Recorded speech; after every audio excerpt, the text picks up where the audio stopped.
Olá pessoal, tudo bem? No vídeo de hoje vamos estar falando sobre a importância do perdão.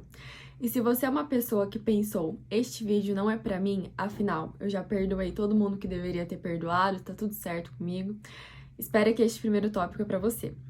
Uma das armadilhas mais perigosas de Satanás é a armadilha do engano, porque ela impede que a gente reconheça aquilo que nós precisamos melhorar em Cristo e impede o fluir das bênçãos de Deus.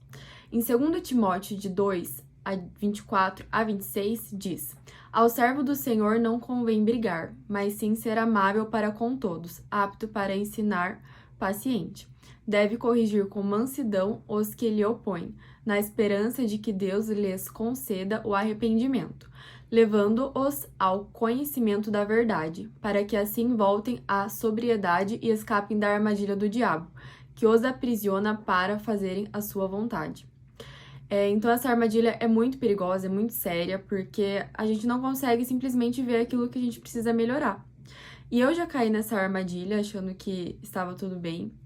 E graças a Deus, o Senhor abriu os meus olhos para ver aquilo que precisava ser mudado. E a minha oração agora é para que Deus abra os seus olhos e te mostre aquilo que você precisa ver, aquilo que você precisa ainda perdoar, que você não perdoou ao longo deste vídeo, e que ele mostre a verdadeira condição do nosso coração, porque muitas vezes muitas coisas ficam ocultas por meio do nosso orgulho, e dessa forma a gente não consegue nem dar o primeiro passo de reconhecer e depois dar o segundo passo de como melhorar isso em Cristo. E há diversos impactos dessa falta de perdão, tanto para a nossa vida aqui na Terra, quanto a respeito da nossa eternidade. Aqui na Terra, quando a gente não perdoa, a gente acaba guardando feridas e mágoas que acabam ficando dentro do nosso interior e sugam a nossa energia, tanto emocional quanto nossa energia mental. É só a gente pensar quando a gente briga com uma pessoa e depois fica matutando aquilo na cabeça. A gente acaba tendo menos força mesmo para fazer outras atividades. E com a falta de perdão é a mesma coisa, porque quando a gente não perdoa, aquela mesma situação que nos causou tão mal no passado acaba vindo à nossa mente e muitas vezes todos aqueles sentimentos acabam vindo à tona. Além disso, nos torna pessoas amargas. Em Hebreus 12:15 está escrito: Cuidem para que ninguém se exclua da graça de Deus e que nenhuma raiz de amargura brote e cause perturbação, contaminando muitos. Então, isso é muito prejudicial, porque a gente acaba não conseguindo tratar as outras pessoas com amor. E a gente acaba se tornando pessoas mais reclamonas, que não conseguem ver as bênçãos de Deus na nossa vida. E isso é muito triste, porque o Senhor pode estar fazendo várias coisas, várias bênçãos, e a pessoa não está nem conseguindo enxergar isso. E além de ser algo extremamente prejudicial para a pessoa que está sendo amarga, é prejudicial para aqueles que estão em volta, que ficam escutando reclamações e coisas assim que não são positivas, né? Coisas que acabam perturbando verdadeiramente o ambiente. Agora vamos entender os impactos da falta de perdão na eternidade. Em Mateus 7, no versículo de 1 a 2, está escrito: Não julguem os outros, e vocês não serão julgados, pois vocês serão tratados conforme tratarem os outros. A medida que adotarem para julgar os outros será usada também para julgar vocês. Isso significa que se a gente quiser que Deus haja com justiça com os outros, Deus agirá com justiça conosco. E a palavra de Deus diz que o salário do pecado é a morte.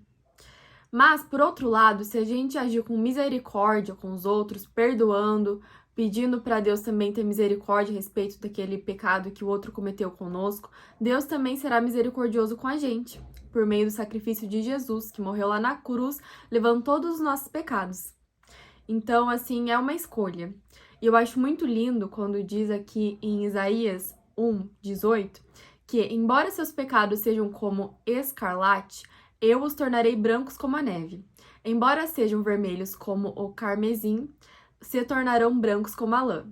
Então, é uma coisa assim que a gente escolhe, né? Se a gente vai escolher perdoar os outros, ser misericordiosos, ou se a gente vai escolher não perdoar e querer a justiça de Deus.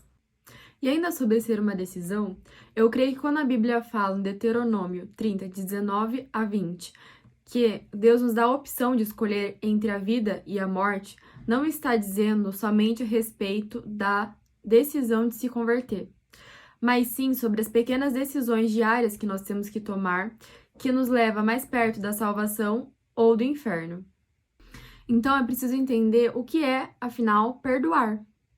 E perdoar é você liberar a pessoa que cometeu algo contra você no mundo espiritual e também se libertar de todas as amarguras que foram geradas em você a respeito daquilo que aconteceu.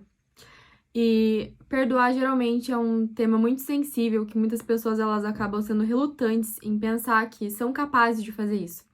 Mas a Bíblia diz que Deus jamais irá dar alguma coisa pra gente fazer que a gente não seja capaz.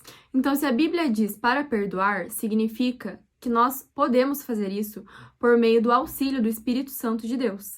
E também devemos lembrar que perdoar é um processo que a gente deve ter paciência em passar para que a gente possa, de fato, deixar que o Espírito Santo de Deus limpe todo o nosso coração e que a gente consiga perdoar o outro com excelência.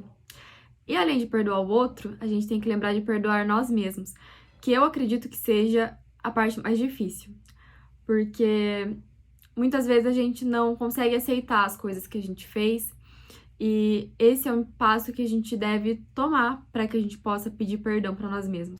Espero que essa palavra tenha te abençoado. Muito obrigada por ter assistido até aqui e que Deus te abençoe.